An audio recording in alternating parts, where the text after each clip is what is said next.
ഏറ്റവും മനോഹരമായിട്ടുള്ള യാത്രകൾ എന്ന് പറയുന്നത് വീട്ടിലേക്കുള്ള മടക്കയാത്രയാണ്.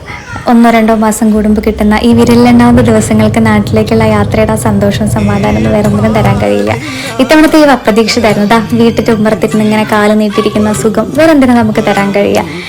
അപ്രതീക്ഷിതമായിട്ട് അനിയത്തിയും വന്നിട്ടുണ്ട്. അവൾ കണ്ണൂരായിരുന്നു, പ്രൊജക്ട് വർക്കിലായിരുന്നു. അപ്പോൾ അവളും ഇതുപോലെ 2-3 ദിവസത്തിന് ലീവിന് വന്നതാണ്. പണ്ടൊക്കെ ഞങ്ങൾ 3 പേരുണ്ടാകുമ്പോൾ നല്ല രസമായിരുന്നു. അപ്പോൾ അച്ഛനും അമ്മയ്ക്ക് ഞങ്ങൾ 3 പേർ ഒരുമിച്ച് കാണാനേ കിട്ടാറില്ല. ഞങ്ങളും പരസ്പരം കണ്ടിട്ട് ഒരുപാട് കാലമായി.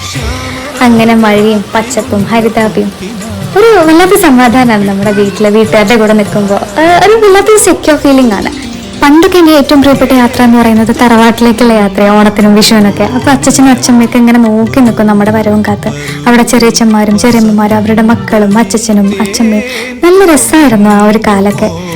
ഇങ്ങനെയാണ് ലൈഫ്. നമ്മുടെ പ്രതീക്ഷിക്കാത്ത വഴികളിലൂടെ ഇങ്ങനെ പോവും. ഒരുപാട് കാര്യങ്ങൾ നമുക്ക് മിസ്സാവും, ഒരുപാട് കാര്യങ്ങൾ നമ്മൾ നേടും, ഒരുപാട് കാര്യങ്ങൾ പഠിക്കും.